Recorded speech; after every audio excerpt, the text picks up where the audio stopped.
15 வயசுலேருந்து சைக்காலஜியில் சொல்கிறான் நமக்கு ஒரு ப்ராப்ளம் டெவலப் ஆகும். என்ன தெரியுமா? பர்சனாலிட்டி பற்றிய ஒரு அபிப்பிராயம். 14-12 வயசுலலாம் அது பெருசாக தெரியாது.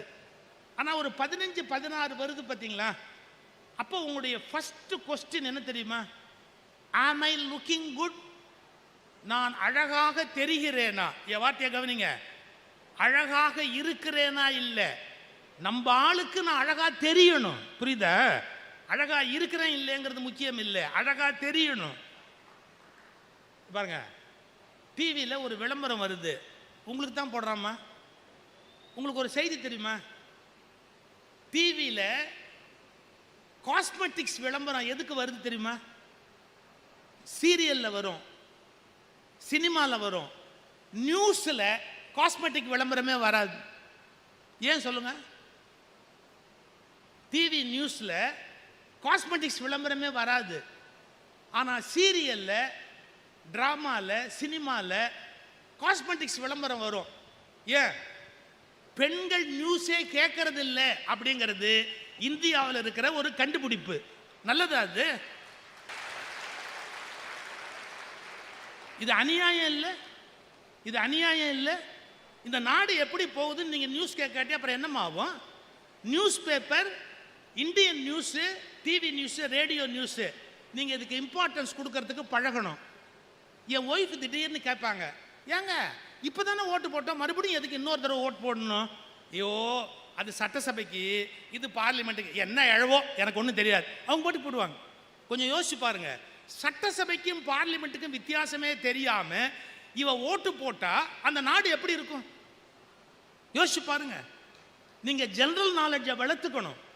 ஆணுக்கு நிகராக அரசியல் பற்றிய சிந்தனை பெண்களுக்கு வந்தாதான் ஒரு நாடு மிகப்பெரிய வளர்ச்சி அடைய முடியும் என்பதை பெண்கள் புரிந்து கொள்ள வேண்டும். ஸோ நியூஸ் கேட்கணும். இருக்கட்டும், காஸ்மெட்டிக்ஸ் விளம்பரம் வருது கண்ணுங்களா, அது உண்மையா? எப்படி வருது ஒரு விளம்பரம்? 6 நாளில் சிகப்பழம். 7 நாள் கூட இவங்க வெயிட் பண்ண மாட்டாங்க. அதுவும் ஒரு பொண்ணு என்ன பண்ணும், அந்த 2 கையால் முகத்தை இப்படி மூடிக்கும்.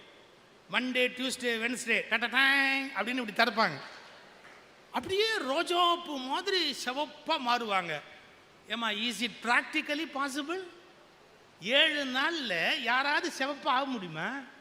இதெல்லாம் நடக்கிற விஷயம் இல்லை. இப்போ உனக்கு என்னன்னா, கருப்பாக இருந்தால் தாழ்வு மனப்பான்மை இல்லை. இப்போ எனக்கு ரொம்ப வருத்தம் கண்ணுங்களா, முன்னெல்லாம் பொம்பளை பிள்ளைங்க தான் கருப்பாக இருந்தால் வருத்தப்படும். இப்போ ஆம்பளை பசங்களே கருப்பாக இருந்தால் எனக்கு பர்சனாலிட்டி இல்லை அப்படின்னு நினைக்கிறான். நினைக்காதே, தட்டு, நல்ல தைரியமா தட்டு.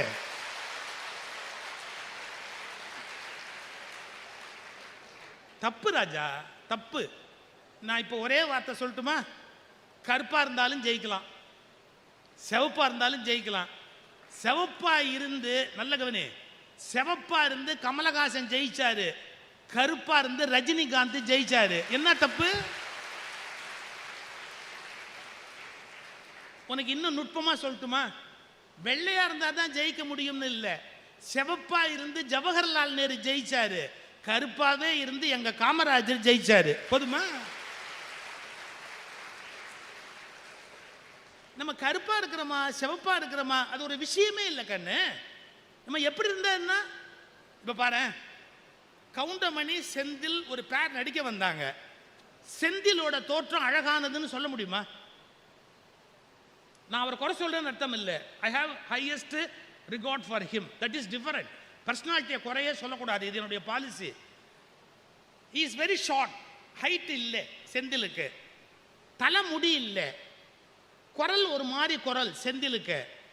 அப்புறம் அவருக்கு ஃபுல் பேண்ட்டே கூட கொடுக்க மாட்டேங்கிறான் படத்துல எல்லாம், ஒரு ஆப்ட்ராயர் தான் கொடுக்குறான் செந்திலுக்கு. இப்போ நான் ஒரு கேள்வி கேட்கட்டுமா? செந்திலோட சொத்து எவ்வளோன்னு யாருக்கா தெரியுமா? செந்திலுடைய சொத்து ப்ராப்பர்ட்டி என்னன்னு யாருக்கா தெரியுமா? ஏன் குட்டையா இருந்தா என்ன, கருப்பா இருந்தா என்ன, தலைமுடி வழுக்கியா இருந்தா என்ன, அந்த ஆள் நல்ல வீடு, வசதி, காரு, பங்களான்னு சௌக்கியமா தானே இருக்கிறாரு. வாழ்க்கையில் ஜெயிப்பது என்பது நிறத்தை பொறுத்ததல்ல, திறத்தை பொறுத்தது, உன் திறமையை பொறுத்தது. இன்னும் சொல்லட்டுமா? நமக்கு ஒரு குறை இருக்குமானா அந்த குறைக்காக வருத்தப்படக்கூடாது, அதை எப்படி கேபிட்டல் ஆக்கி இன்வெஸ்ட்மெண்ட் ஆக்கி ஜெயிக்கணும்னு கண்டுபிடிக்கணும். என் குறை என்னவோ அதையே நான் இன்வெஸ்ட்மெண்ட் ஆக்கி நான் எப்படி ஜெயிக்கணும் அப்படிங்கிறத கண்டுபிடிக்கணும். எதுக்கு சொல்ல வரேன்? பர்சனாலிட்டி இல்லையோ தாழ்வு மனப்பான்மை வேண்டாம், தயவு செய்து வேண்டாம். இப்படி சொல்றேன் பாரு, குட்டையா சில பேர் பிறந்துருவாங்க, நெட்டையா சில பேர் பிறந்துருவாங்க. அவங்க தப்பாது. ஈஜிப்ட்ல நாசர்னு ஒரு பிரசிடென்ட் இருந்தாரு, 6 அடிக்கு மேல உயரம். ஈஜிப்ட் நாசர் 6 அடிக்கு மேல பர்சனாலிட்டி. நம்ம இந்தியாவில் ஒரு பிரைம் மினிஸ்டர் இருந்தாரு, லால் பகதூர் சாஸ்திரின்னு பேரு, 5 அடி உயரம் லால் பகதூர் சாஸ்திரி. ஈஜிப்ட் நாசர் 6 அடிக்கு மேல. இப்போ ஏர்போர்ட்ல போய் வரவேற்கணும், எப்படி இருக்கும் காட்சி? அவரு நல்ல 6.25 அடி, இவர் 4.25 அடி, எப்படி இருக்கும்? அப்ப லால் பகதூர் சாஸ்திரி கிட்ட ஒருத்தன் கேட்டான், ஏங்க நீங்க குட்டையா இருக்கிறோன்னு உங்களுக்கு வருத்தமா இல்லையா, இன்ஃபீரியாரிட்டி காம்ப்ளெக்ஸ் இல்லையான்னு. ஒரே வரி சொன்னாரு, இல்லையே, எவ்வளவு உயரமான ஆளும் என்கிட்ட குனிஞ்சுதான் பேசணும்.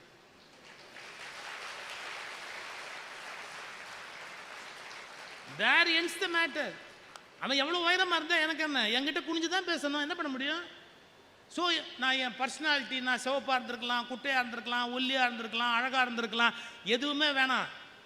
நான் இன்னைக்கு சொல்லிட்டு போகிற இந்த வார்த்தையை குறிச்சுக்கோ, நீ எப்படி பிறந்திருக்கிறாயோ அது போதும் நீ ஜெயிப்பதற்கு என்பதை புரிந்து கொண்டு விட்டால் உன் வெற்றியை யாராலும் அசைக்க முடியாது.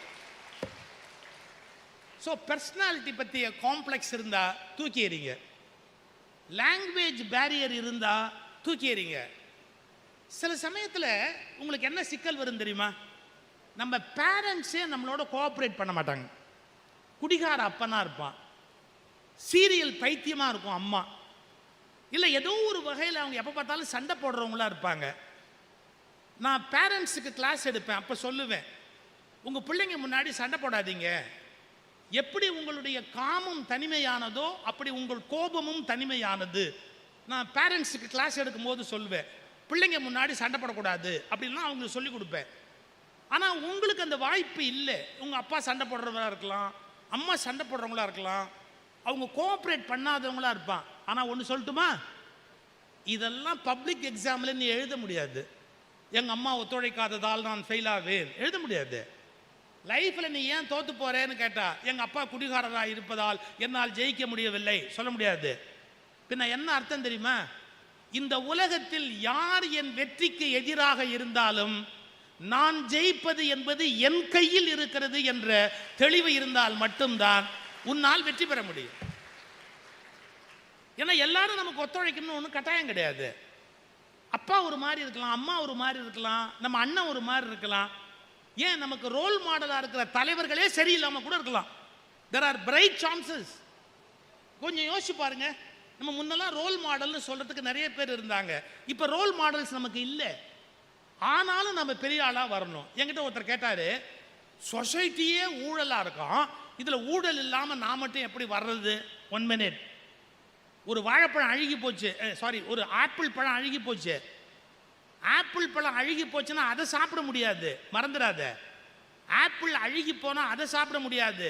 ஆனால் அதுலேருந்து ஒரு விதை விழுந்து மறுபடியும் ஒரு மரம் முளைச்சா அழுகுன ஆப்பிள் அதுலேருந்து வராது, நல்ல ஆப்பிள் வரும். இப்போ நீ என்ன புரிஞ்சுக்கணும் தெரியுமா?